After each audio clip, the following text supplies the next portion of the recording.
This is 𝗓𝗂 in Chicago, and you are watching my channel, Knowledge for Quality of Life.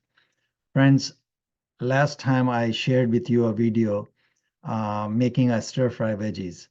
Today, I am planning to do something a little different, give you a holistic picture. But before I do that, I want to bring it out to your attention two tests, particularly when I shared the listing of various tests. I included one test which is hsCRP, high sensitive C-reactive protein. That's one test. And the second one is omega-3 and omega-6. It's combined one test which measures omega-3 index and omega-6 index. So today's talk is going to be more or less around those two tests. And before I give you a detail on this, I would like you to share these videos within your friends and families and circles so that they have a better quality of life at the end. And they can learn something from it, because the whole idea of these vlogs is sharing my own practice over the years, digging out information based on the scientific evidence and papers, and I have implemented within my family, and now I'm at a point that I thought that I share with you guys all. So without delay, let me share a few thoughts on this first test, which is hsCRP. When we have an inflammation inside the body, if I get a cut here, I can see that I'm going to bleed, and I can see that there's a cut. But there are cuts inside in lesions form, and that leads to the inflammation inside. And that inflammation, when inflammation occurs, our liver spits out a special type of protein in our blood, and which can be measured. Normally, this is a marker test because the value of hsCRP, when we get tested, it can signify something dramatic years before it happens, because it's a way of checks and balances that nature has embedded in our human body. And basically, most of the time, this hsCRP, or high sensitive C-reactive protein inflammation marker, which we call it, is driven by lifestyle issue. Means the type of diet we are eating, the lifestyle we are leading, all those things. There are instances that hsCRP can be elevated. For instance, if I have a fever or I'm getting sick, I've been sick, and body is gonna, immune system is gonna fight, and then that's gonna trigger the immune system, and that's gonna trigger the inflammation too. So I would always check myself or my family members that when we go for this test, yearly test, make sure that we are not sick for before or after before this test. Because if we have been sick for some time, and once we get better, body needs to recoup certain time to get better, and then you can go for the test. Otherwise, you will be high in this inflammation marker, and somebody can misinterpret this thing, because body goes through inflammation mode when we have certain type of viral infection or bacterial infection. So just a side note on that. But this test indicates a lot of issues. Basically, all the non-communicable diseases you can think of, it leads to that. And there are, when you go for a test, there are three values we can categorize into. One is when someone has a hsCRP value less than 1. The second one, which is the less than 1, is called low, and intermediate is between 1 to 3, and high is considered 3 and above.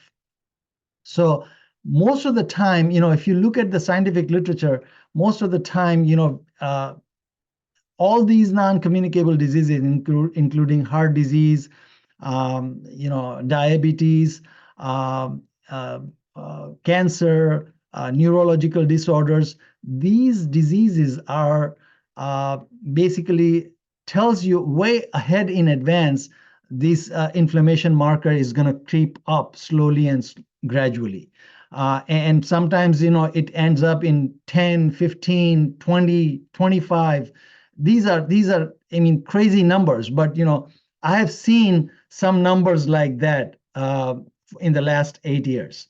But I don't want anybody to be in that boat, to be honest with you, because the type of food we consume, particularly all the processed food, majority of the refined carbs, the seed oils.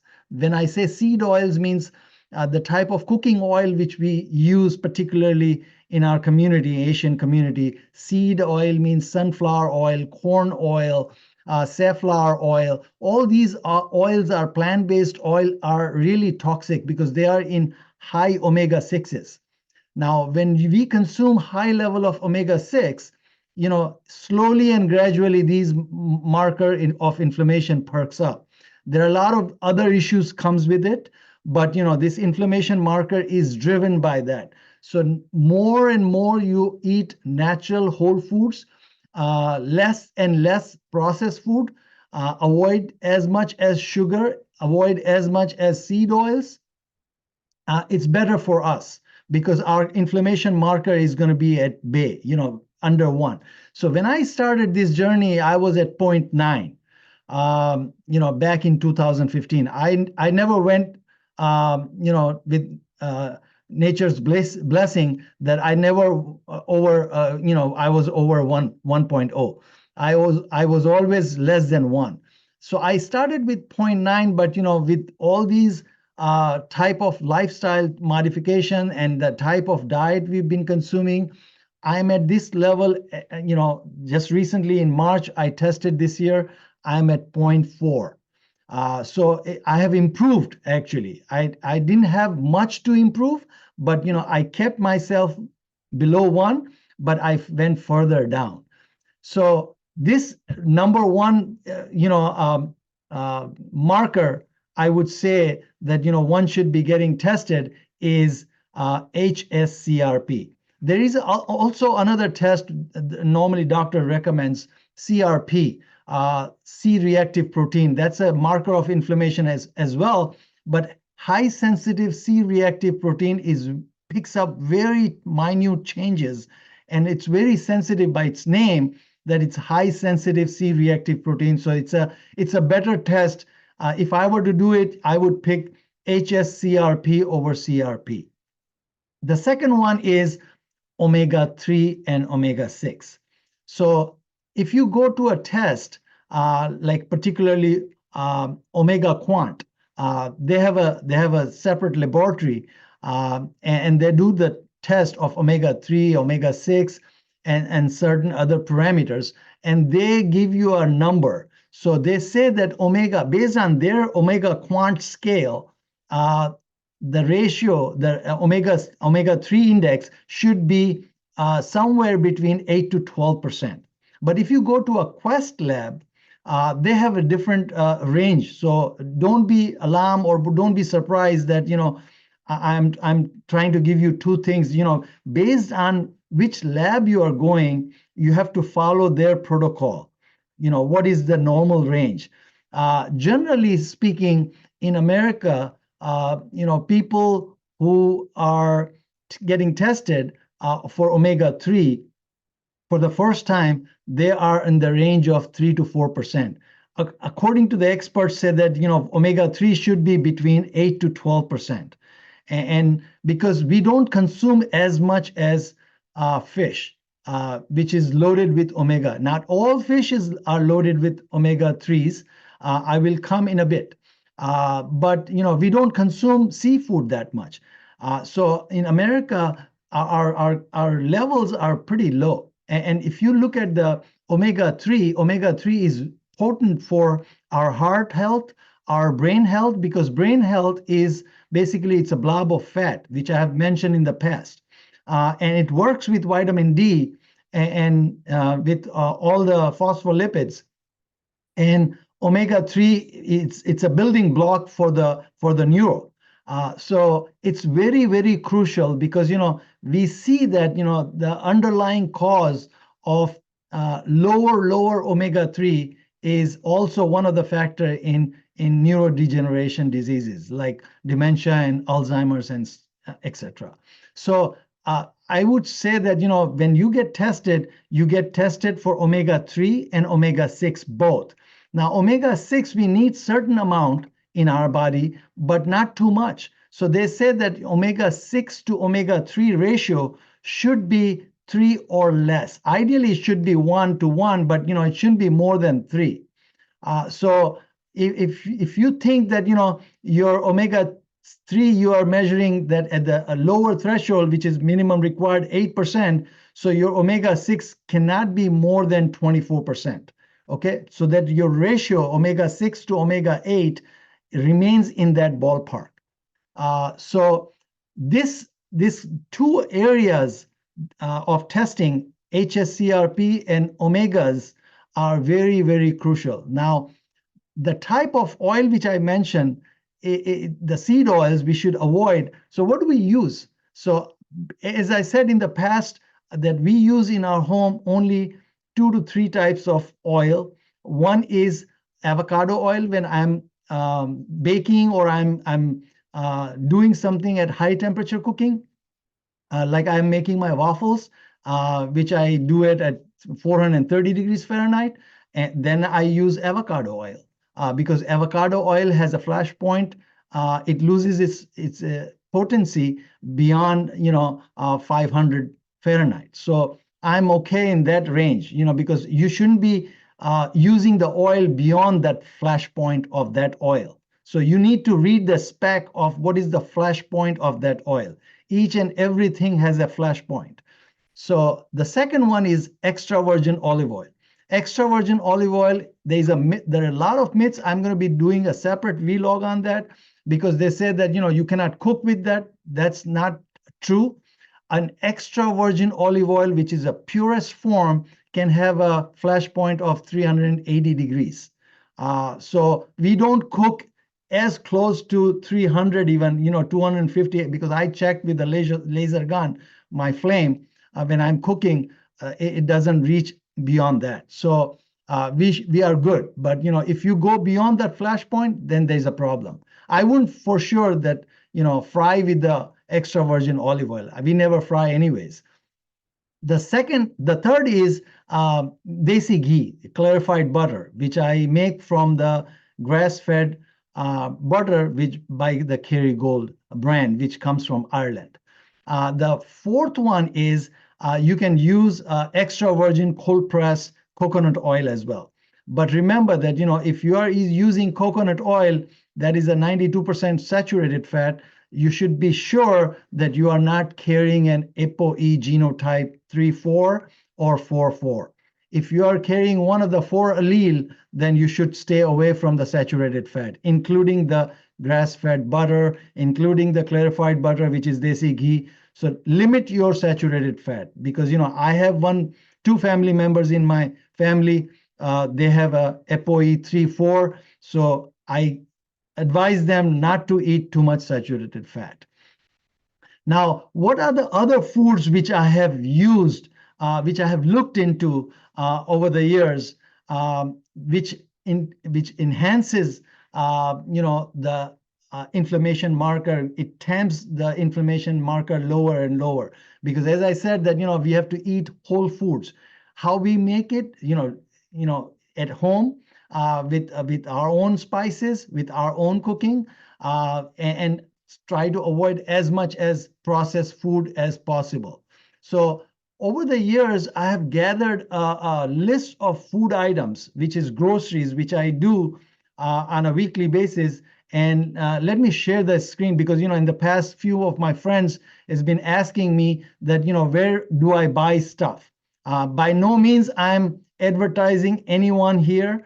But if you don't have in your locality these stores, find out some whole food stores or farm markets or your local stores, whichever is available. The point is not which store you go to.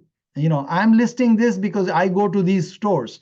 If you have a local store different than these stores, find these products if you can, and go from there. So let me share my screen with you.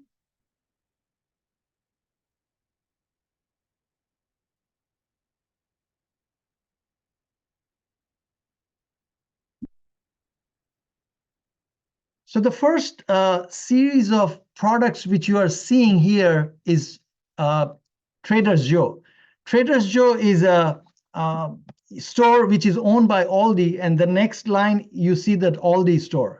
People generally have this perception that Aldi carries a lot of value items, or people who are poor, they do the groceries in Aldi, but that's not true. Over the years, I've been seeing Aldi all these years, and they have improved dramatically. And Aldi actually owns Trader Joe, for those who don't know. So it's a parent company is Aldi. It's a German company, and Trader Joe is a little bit high end of Aldi, because there are certain products they carry.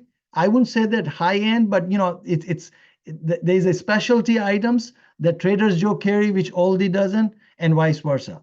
So some stuff I get at Aldi which I don't get it at Trader Joe the way I want it, and vice versa. So I make 4 stops every Friday or Saturday to these grocery stores for my produce. Now you will see here, which I mentioned in the past video vlog, when I was making my stir-fry veggies. The things which I'm going to stand out here, that I mentioned that fish is very good for omega-3s. So there are certain fish, not all fish carry omega-3. They are not loaded in omega-3. So you have to see that the one is wild-caught salmon. I buy 𝗓𝗂𝗧. It's a flash frozen, which intakes the nutrients, and I buy that in pieces of 6 ounces, and I use that twice a week. We eat 𝗓𝗂𝗧, which is wild-caught salmon, twice a week.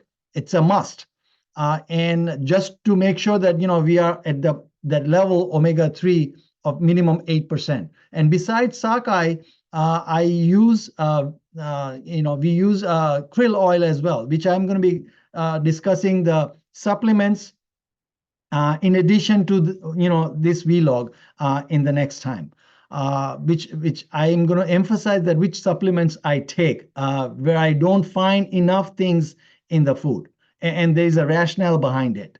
The other thing here I share here, that that I said that fish should be wild caught, because we don't want to buy something farm raised. Remember that, because if it's a farm raised, people feed all the junk to those fish, and they get all those junks, and of course we are eating the flesh of that fish. So of course we are going to end up in those omega-6s, because if they are fed corn or they are fed other seeds, and we are going to get that flesh of that fish, we are going to inherit those omega-6s, and that ratio is going to be thrown off.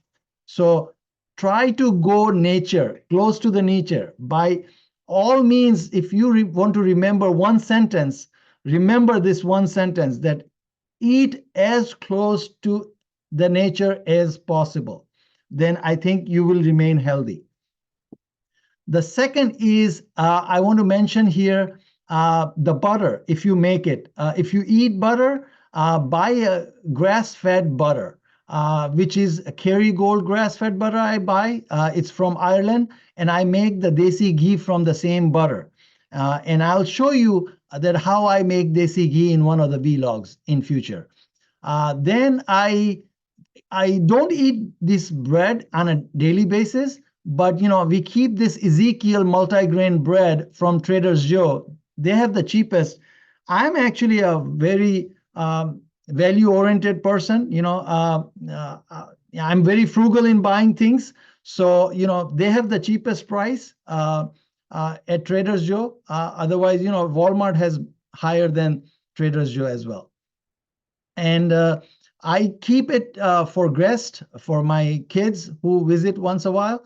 And we rarely eat this thing when we make our chicken sandwich. Other than that, we don't eat this bread on a daily basis. But this bread, the beauty of this bread is that it's a low glycemic index bread. So, and all the seeds and all the grains which they have used here, they are sprouted. Now, sprouted and non-sprouted, there's a nutrients difference. So sprouted grains, if sprouted grains or sprouted seeds are much more potent because, once they go through the sprouting process, they unlock all the nutrients, and those nutrients, are, digested by us, and, you can get more potency from that in various nutrients, minerals, and vitamins.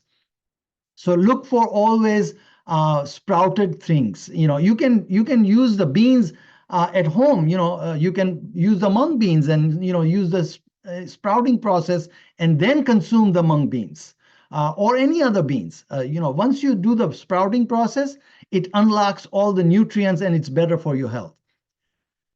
The next is 𝗚ldie. Here I want to highlight something. I buy my high mountainous coffee, Peruvian coffee beans. They are roasted beans, single source. They are great beans, and I make my fresh pour-over coffee by grinding the beans every morning. And I'll show you one vlog that, how I make my coffee. The next here, I see here that, turmeric, they have a good turmeric. Once a while they get it. And then cayenne pepper as well. So these are all organic, but very reasonable price. Remember that, organic is not always expensive. It's just a myth. You have to, see where you can find the good deals. Okay. And what is the source of that, spice which you are buying, or what is the source of that food you are buying? So that's a crucial thing. Here, the other store I go to is Whole Foods. That's my third stop normally. And here I want to emphasize one thing, is Japanese organic sweet potatoes, which I use in my stir fry. They have 3 types of sweet potatoes they carry at Whole Foods. One is purple sweet potato. That's my first preference if they have in stock. The second one, I go with the white, which is Japanese organic sweet potatoes. The third one is garnet sweet potatoes. They are a little bit reddish on reddish side. And if you know the blue zones, people who are very healthy in those blue zones, particularly in Japan, Okinawa, they consume these purple sweet potato, and that's where they get it from. Another thing I want to mention here about the beef which we consume. So if I consume beef, I look for it has to be grass-fed, because think of this way, that cows are supposed to be eating only grass. They are not supposed to be fed corn or soybeans or anything else, because if they eat those things, their omega-6s are going to be through the roof. And of course, if you're consuming that meat, you are getting those omega-6s, and then issues are going to come accordingly, including the inflammation markers and all those issues. So if you have to eat meat, make sure that it's grass-fed and limit that consumption as well. Probably once a week is more than enough. The other things I want to mention here is chicken as well. So it has to be pasture-raised chicken, organic pasture-raised chicken. If you consume, and I use chicken breast, pasture-raised organic chicken breast, when we make chicken stew or we make chicken skewers. or we make some curry of chicken, and I also consume organic chicken liver, pasture-raised organic chicken liver. Other area I want to emphasize is about eggs. There's a myth that eggs are rich in cholesterol and all that. As a matter of fact, one egg, particularly yolk, has its full life in it.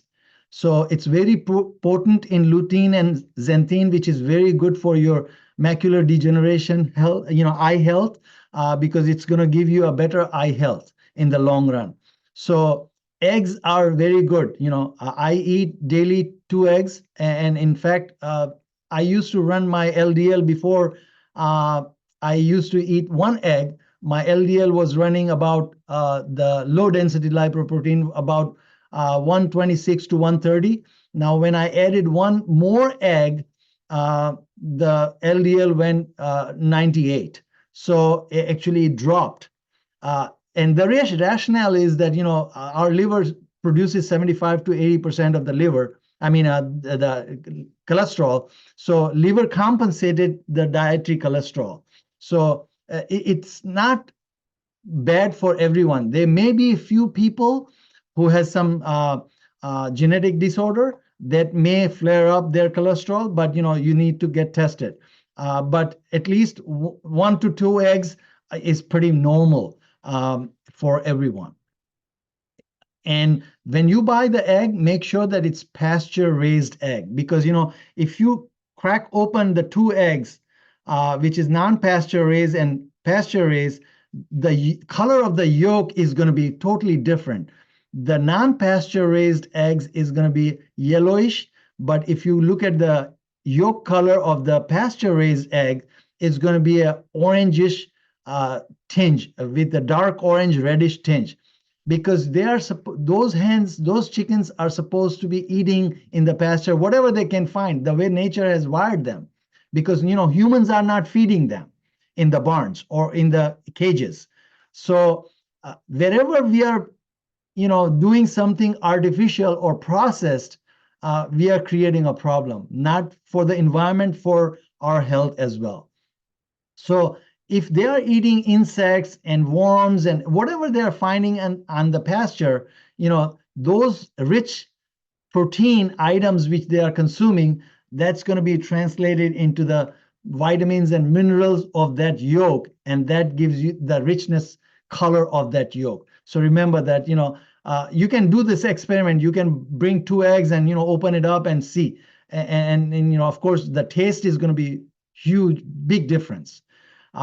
Then I buy roasted peanut, of course unsalted, Brazilian nut. I eat only 1 Brazilian nut a day because it provides me daily requirement of my selenium trace mineral. Remember that I said in the past, selenium is very good for our thyroid management, and it's also good for the male, for your prostate health. And then few stuff I buy online, like extra virgin olive oil. I'll be doing separate vlog on that in details. I want to mention something about cinnamon, ground cinnamon. Cinnamon is very good for your blood glucose management. But remember that there are 2 types of cinnamon out there in the market. One is Saigon cinnamon, which is Vietnamese cinnamon, and they have a cassia cinnamon, which contains certain chemical, coumarin. All cinnamons contain coumarin, some chemical, but this Vietnamese cinnamon, which is Saigon cinnamon, contains good amount of coumarin, which should be avoided. It's not good for overall health. So I buy against if I have to buy the cinnamon, which I normally buy, I buy and I prefer Ceylon cinnamon. It comes from Sri Lanka. The texture is a little bit different, and it has a very, very low amount of coumarin. So that's why it's a little bit expensive as compared to the Saigon cinnamon, but health is wealth. That's my mantra. I would rather spend a little bit more on food rather than my clothing and other luxury items. That's how I've been trained when I was a child by my mom, my late mom. I'm still practicing that philosophy. The other thing is I want to mention the chia seed, which I consume, and we consume flax seed as well. Now I buy these whole seeds. I don't buy in the meal form because you can buy flax meal also. The reason is that I buy the seeds, and whenever I need to consume it, especially I use in baking, I roast it a little bit to make sure that all the moisture is evaporated from that.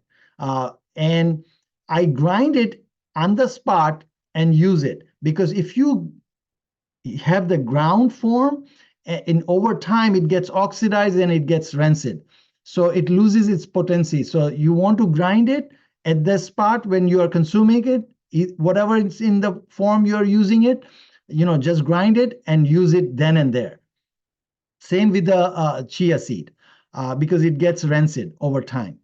I want to make one point here for those my vegetarian friends, because there's a thinking that they cannot eat fish, or so that they are not getting enough omega-3, which is true. They are not getting enough omega-3. So on the labels, there's a lot of discussion out there that flaxseed and chia seed both has omega-3, so they are consuming that pretty well. But let me tell you that omega-3 comes in different three forms. One is EPA, second is DHA, then third is ALA. These are acronyms. The chia seed and flax seed has ALA form. Body needs to convert ALA to EPA and DHA, and our body is not that great in conversion. So if you are consuming, it's a word of caution, if you're consuming your omega-3, assuming that you are consuming flaxseed and chia seed and you are getting enough omega-3, make sure you get tested.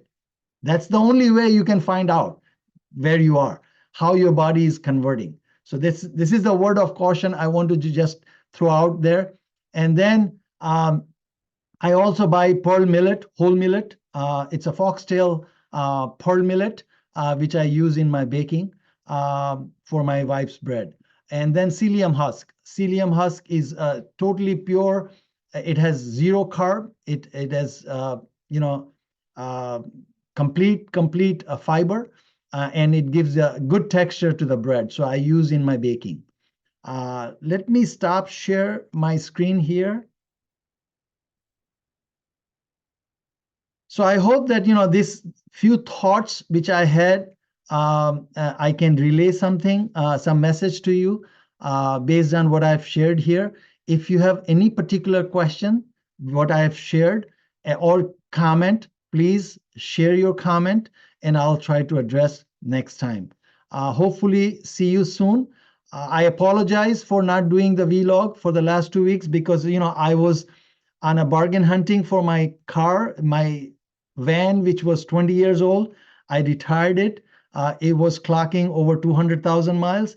And for the new winter coming in, pretty soon, I have to get a car. And, I was fortunate enough to buy a car at 9.5% below the invoice, dealer's invoice, which is pretty good deal.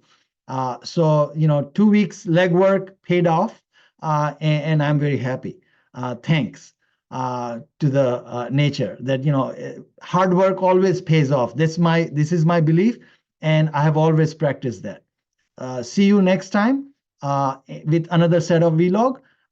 Hopefully, I'm going to be talking about the multivitamins or supplements which I consume. I don't have any big list. I have very few, and we'll go from there. See you next time.